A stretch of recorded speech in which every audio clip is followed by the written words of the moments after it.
Today I'm going to show you how to build an outrigger for your canoe or your kayak.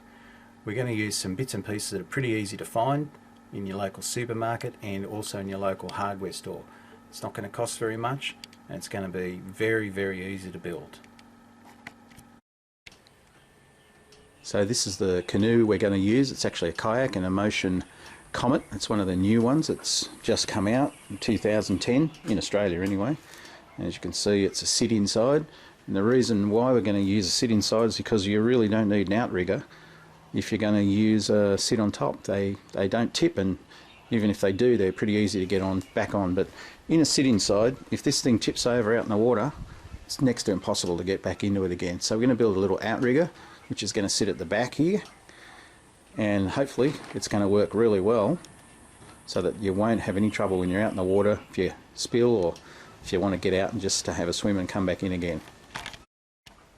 Okay, here's what we need.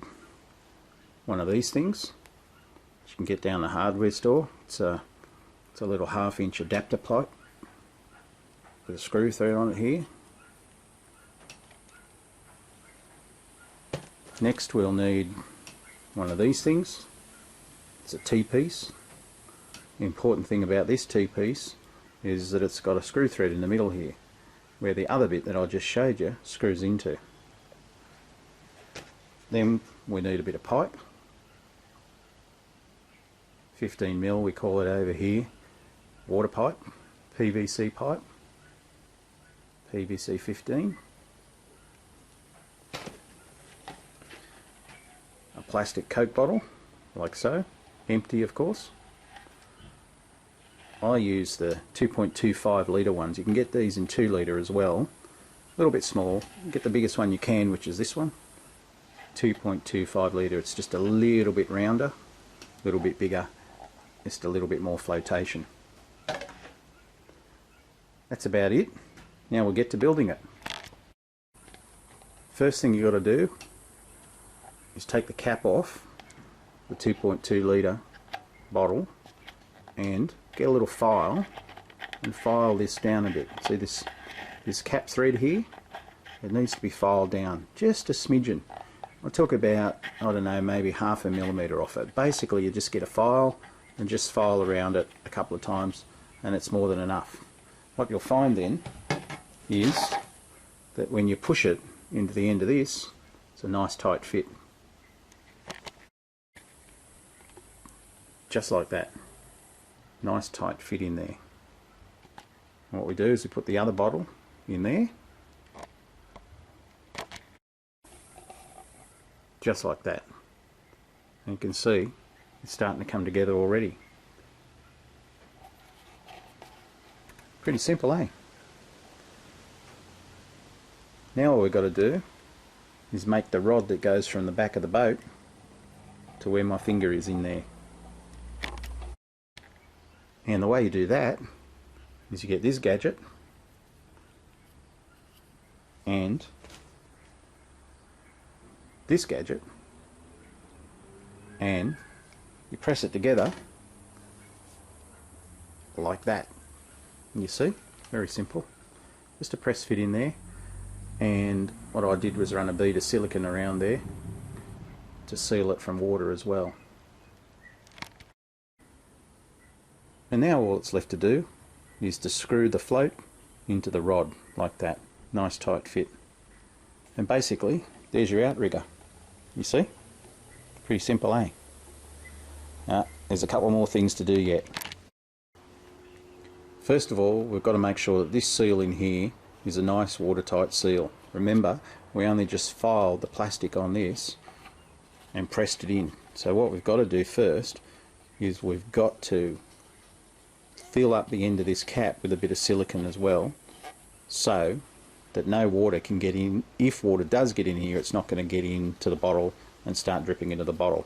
So a bit of silicone inside there will seal that up, and then when you press fit the bottle into this little coupling, just run a bead of silicone around it and push it in, and that'll seal it up. A couple of other things you can do if you want is get some expanding foam, some marine expanding foam. Fill up these plastic bottles with marine expanding foam, and that will add a little bit more buoyancy, but I found that it also adds a little bit more weight, and frankly, it doesn't really need it. And of course the last thing you can do is paint these things white or yellow or whatever colour you want. And the reason why you do that is so you don't look like a dork out on the water with 2 plastic bottles hanging off the end of your canoe. Now, how are we going to attach this outrigger to the back of the canoe? And remember, it has to be at the back of the canoe about here somewhere. The reason for that is, if we put it anywhere up here, it's going to interfere with our paddling when we paddle. But if we put it back here somewhere, it won't. And what you need is some method of attaching it. And these things are pretty good. Little bimini holders. Right? It's on a little swivel thing here, which you can tighten. And of course it moves up and down like that. And what we're going to do is we're going to attach it kinda somewhere there, like that. Now, when you do that, you need to have some sort of backing plate, like this. And the reason for that is, because if we attach this little plastic thing to here and drill a couple of holes through the plastic, eventually the weight and the pressure is just going to rip the plastic through. So you make up one of these little aluminium plates with a couple of little holes here, and you stick it behind there, like there, somewhere behind the plastic, and that just supports the little adapter. So, a couple of screws inside the adapter, like that. A couple of screws here in the right spot.